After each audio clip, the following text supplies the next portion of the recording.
Sir నేను music director అవ్వకముందు ఒక beautiful tune కట్టాను సార్. అది ఇంతవరకు ఎవరికి ఇవ్వలేదు సార్. ఎవరు తీసుకోలేదు. ఇప్పుడు దాన్ని మీకు అంకితం చేస్తాను సార్. చేసుకోరా. అలాగే. అరే B-22.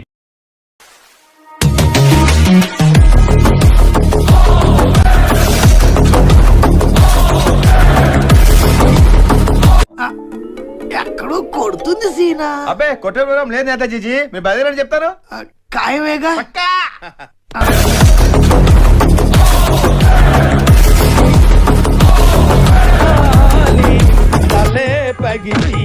నీ ప్రొడ్యూసర్ని డైరెక్టర్ని మోసం చేసిన నన్ను కూడా మోసం చేద్దాం అనుకుంటున్నావు ఏంట్రా? నేనేం చేశాను సార్? కంగారు ఎంతురా చెప్తాను కదా. రేయ్ దీని ఒరిజినల్ పాడండిరా.